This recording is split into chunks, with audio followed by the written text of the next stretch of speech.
Hello and welcome back. We're doing lesson number 121. Happy New Year, everyone. Here is the answer to your search for peace. Here is the key to meaning in a world which seems to make no sense. Here is the way to safety in apparent dangers which appear to threaten you at every turn and bring uncertainty to all your hopes of ever finding quietness and peace. Here are all questions answered. Here the end of all uncertainty ensured at last. The unforgiving mind is full of fear and offers love no room to be itself, no place where it can spread its wings in peace and soar above the turmoil of the world. The unforgiving mind is sad without the hope of respite and release from pain. It suffers and abides in misery, peering about in darkness, seeing not, yet certain of the danger lurking there. The unforgiving mind is torn with doubt, confused about itself and all it sees, afraid and angry, weak and blustering, afraid to go ahead, afraid to stay, afraid to waken or go to sleep, afraid of every sound, yet more afraid of stillness, terrified of darkness, yet more afraid of the approach of light. I just love that how it is described so profoundly correct. We are so afraid to sit still, afraid of the darkness, okay, but we're more afraid of approaching light. Um, what can the unforgiving what can the unforgiving mind perceive but its damnation? What can it behold except the proof that all its sins are real?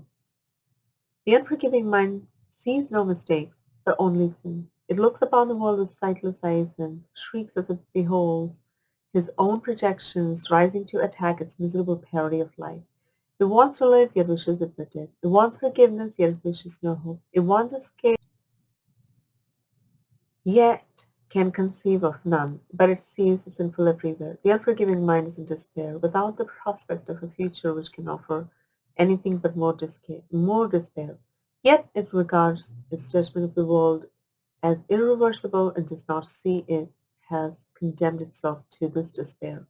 It thinks it cannot change, but what it sees bears witness that its judgment is correct. It does not ask because it thinks it knows. It does not question certain it is right. Forgiveness is acquired. It's not inherent in a mind which cannot sin, as sin was an idea you taught yourself. Forgiveness must be learned by you as well, but from a teacher, either from a teacher other than yourself who represents the other self, capital S in you. Through him you learn how to forgive the self, the little self with a little s you think you made, and let it just disappear.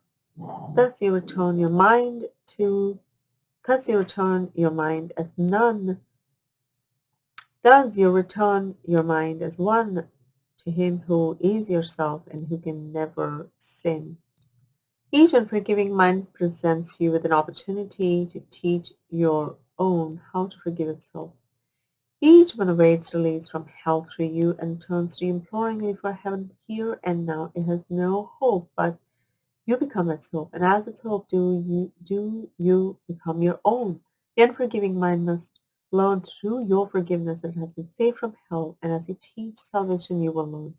Yet all your teaching and your learning will be not of you, but of a teacher who has given you to show the way to you. Today we practice learning to forgive. If you are willing, you can learn today to take the key to happiness and use it on your own behalf. We'll devote 10 minutes in the morning and at night another 10 to learning how to give forgiveness and receive forgiveness too. The unforgiving mind does not believe that giving and receiving are the same. Yet we will try to learn today that they are one. Through practicing forgiveness toward one whom you think of as an enemy and one whom you consider as a friend, and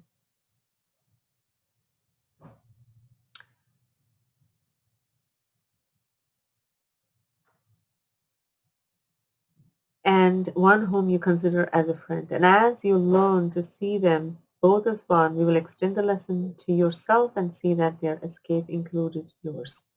Begin the longer practice piece with think of someone you do not like who seems to irritate you or to cause regret in you if you should meet in one you actively despise or merely try to overlook. It does not matter what the form your anger takes.